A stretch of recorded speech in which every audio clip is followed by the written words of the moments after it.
insertion na nagkakahalaga ng 137 million at inaasahang matatapos ngayong Disyembre.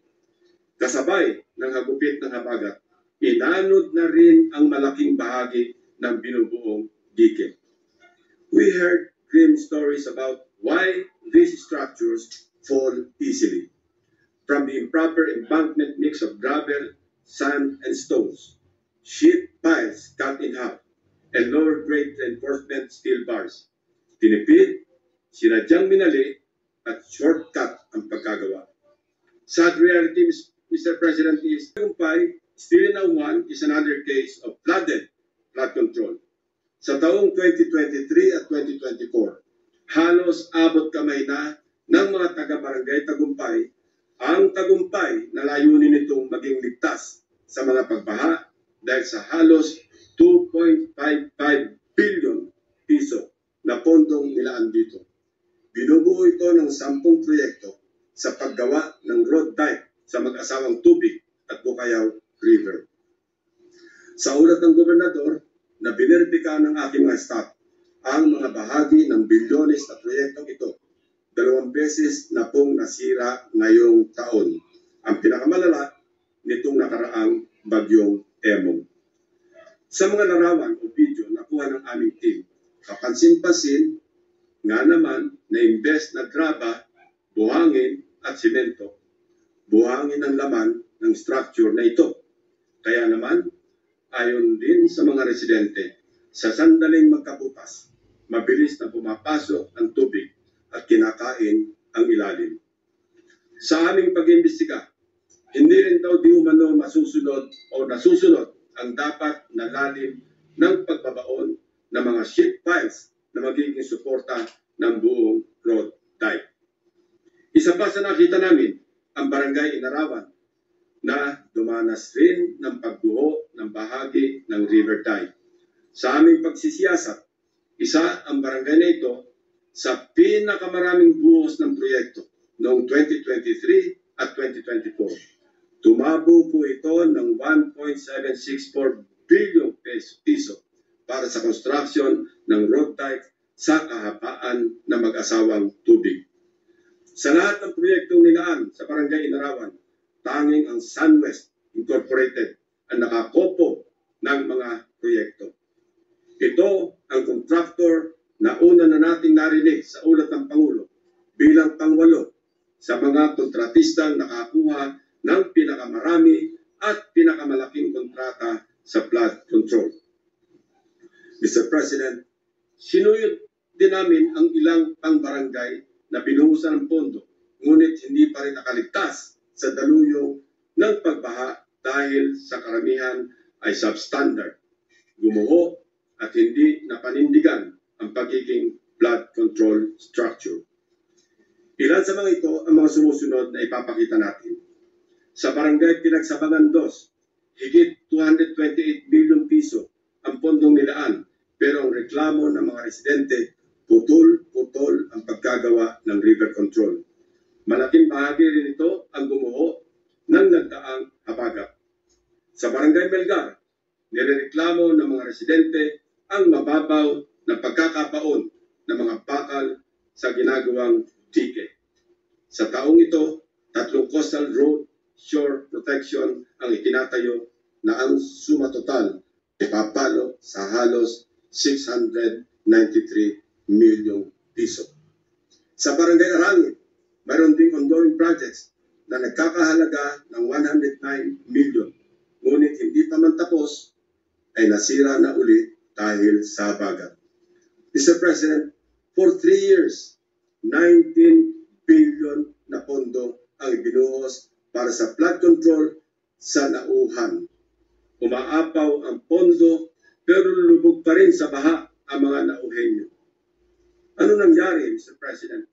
Kaninong mga bulsa inanod ang buwis ng taong bayan? Kung sa Oriental Mindoro, gumuguho ang mga proyekto, mamaya po, Mr. President, ipapakita namin ang mga lugar naman na walang makikitang gumuguho.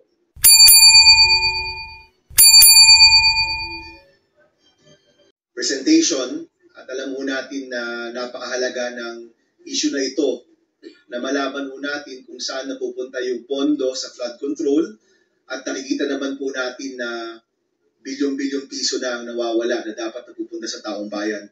So Mr. President, upon the suggestion of the Minority Floor Leader, I will hold off my interpellations for the next session and instead just manifest my support and congratulations to the good gentleman from Cavite. Thank you very much, Mr. President. Thank you, Senator Aquino. Thank you, Mr. President. Next to make a short manifestation is the gentleman from Palawan, Senator Erwin Tulfo. I move that he be recognized, Mr. President. Senator Erwin Tulfo, the gentleman from Palawan, is recognized. Mr. President, this representation fully supports Senator Ping Lacson call to demand full accountability for the disturbing anomalies in our flood control projects. Kahapon lamang po sa Senate Blue Ribbon Committee na pinamunuan ni Senator Marcoleta na siwalat ang sandamakmak na ghost flood control projects. Kawalan ng master plan at pagpabor sa ilang mga probinsya, gayong hindi naman po kasama sa listahan ng mga flood-prone areas. Nakakapanlumo dahil sa kabila ng bilyon-bilyong pondong inilaan sa flood control projects na ito, ay marami pa rin sa ating kababayan ang nalulubog sa baha. Sa DPWH pa lamang po ay meron na tayong inilaang halos 996.5 billion pesos o halos 1 trilyon, Mr. President. Ito ay mula sa GAA sa ilalim ng Flood Management Program. Hindi pa po kasama rito ang budget na inilaan sa DNR, MMDA at iba pang mga ahensya para rin sa pagkontrol ng baha. Ulitin ko po, this is nothing less than a grand robbery of our nation. It is for this reason, Mr. President, that I also filed Senate Resolution number 31, which seeks to investigate reported abuse of flood control programs and related project. Senate Resolution number 70, which seeks to investigate illegal construction of structures and waterways in Palawan. And Senate Bill number 769, which seeks to institutionalize Metro Manila Drainage Master Plan as a long-term strategy for drainage infrastructure development. Mr. President, harap-harapan na pong niyanakawan ang taong bayan dahil sa kakulangan ng pananagutan. Our people deserve no less than truth, transparency, and justice. Huwag na po nating hintayin na lumubog ulit ang bayan bago tayo kumilos. Let's build a Philippines that doesn't just survive the floods, but rises above it. Maraming salamat, Mr. President. Thank you, Senator Tulfo, Majority Mr. Leader. President, next to make a short manifestation is our Deputy Minority Leader, Senator Risa Ontiveros. I move that she be recognized, Mr. President. The Deputy Minority Leader, Senator Risa Ontiveros, recognized. Salamat po, Mr. President. Mr. President, I applaud the sponsors' courage in bringing to light these harrowing and urgent issues of large-scale corruption. Kaisa niyo po ako sa labang ito, Senator Ping. May nabasa po ako sa Facebook, Mr. President. The Philippines is not poor. We are plundered. I could not agree more. Ang Pilipinas po ay hindi isang mahirap na bansa. Biktima lang tayo ng kalat at sistematikong pagnanakaw. Dahil sa korupsyon, ng kaunti, patuloy na naghihirap ang karamihan. Sa estimasyon mismo ng gobyerno, nasa 20% o 1/5 ng kabuuang budget ng bansa ang nawawala taon-taon sa korupsyon. Katumbas po yan ng tinatantsyang 1.6 trillion pesos na ninanakaw mula sa mga Pilipino kada taon. 1.6 trillion. Kahit ako po ay nahirapang maintindihan kung gaano kalaking pera yan. Chineko po, at sa 1.6 trillion pesos, pwede na tayong mamigay ng tig-1 milyong piso sa 1.6 milyon na tao. Nakakalula po. Lahat na yan habang nalulunod na ang mga karaniwang Pilipino. Nalulunod sa taas ng presyo ng bilihin, sa trabaho hindi sapat ang kita, sa kalamidad at sa kawalan ng tugon at serbisyo publiko. Mayorya po ng mga Pilipino ay kumakayod ng tapat at nakikipagsapalaran ng patas. Insulto po na ang buwis na kinakaltas at dapat ginagamit para sa kanila ay inaanod lang sa baha ng korupsyon. Hirap na nga ang Pilipino, ninanakawan pa. Kung ang karaniwang Pilipino po ang magnakaw, kulong agad at pwedeng masira na ang buhay. Pero ang pagnanakaw ng mga opisyal sa pamamagitan ng korupsyon, parti-parti lang po, parang parti na po ng buhay na tanggap ng lahat. Hindi ko po yan matatanggap. At makakaasa po si Senator Lacson sa pag-usisa sa isyung ito. Salamat po, Senator Ping. Mabuhay po kayo at magaling po kayo ng lubos. Salamat po, Mr. President. Maraming salamat, Senadora Ontiveros. Yes, Mr. President, Senator Pia Cayetana is also seeking the floor. May I move that she be recognized, Mr. The President? gentlelady from Taguig, Senator Pia Cayetana, is recognized. Thank you, Mr. President. Just a short manifestation. Sa Tuesday pala magpapatuloy ang ating debates. Mag-i-interpellate din po tayo. I just want to join our colleagues in expressing my disgust. And I'm at a loss for words sa napakasamang sitwasyon na binunyag ni Senator Ping Lacson. Papasalamat tayo sa kanya na pinakita niya to and in very very detailed ang kanyang presentation. Ako po ay taga Tumbong Bulacan din, kaya si Senator Joel, I attest to the fact na bagyo-bagyo na lang, hindi ko sasabihin taon-taon kasi kung ilang beses tayo daan ng bagyo, ilang beses din siya tatayo at mag-i-express ng lungkot, galit sa walang katapusan ng bagyo, tapos panay ang punta niya dyan, walang katapusang pagre-relief efforts, na samantalang pala itong mga relief efforts natin, hindi na pala kailangan gawin kung nagawa lang ito ng maayos. I personally am shocked that pwedeng mangyari yung gano'n na paulit-ulit lang na pinopondohan ang Ghost Project o di naman kaya paulit-ulit na binabalikan lang ang proyektong sobrang substandard. Tapos, yung pala yung sabi nga ni Senator Ping, may standard na ang substandard. We owe the Filipino people better. Lahat po tayo, we have, now that napakita ito, siguro tuloy-tuloy na ang paglalabas ng mga contractors na sangkot dyan. Hindi ko ako involved sa hindi ako familiar din sa budget ng DPWH, pero I am familiar with the project sa education at saka sa health. At kahit doon po, paulit-ulit naming sinasabi sa mga state universities, pati sa mga DOH officials, na pagka yung contractor hindi nakaka-deliver, huwag nyo nang ulitin, huwag nyo nang i-delist nyo na yan. Kaya yung pinakita kanina na yung pangalan ng contractor, delisted na siya, pero nabigyan pa rin ng project. Paano ba nangyayari yung mga ganon? Definitely, ibig sabihin, may kasangkot na government official, whether sa level ng lokal or sa level ng national. Kaya sa darating na mga araw na iimbestigahan pa rin ito at magkakaroon pa ho tayo ng debate, sana mas magbigyan ng liwanag because the Filipino people do not deserve this kind of public service from their officials. Thank you very much, Senator Ping Lacson, for bringing this to our attention. Thank you, Senator Pia Cayetano, Majority Leader.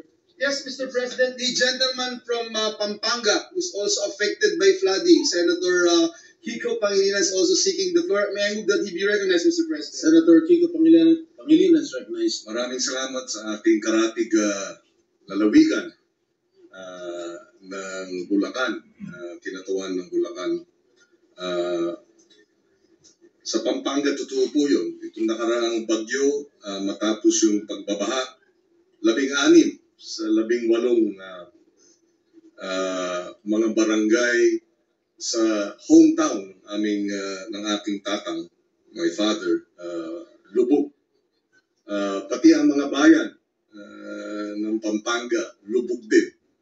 At nakakagalit na itong naging expose ni Senator Ping Lacson. We laud him for his consistency in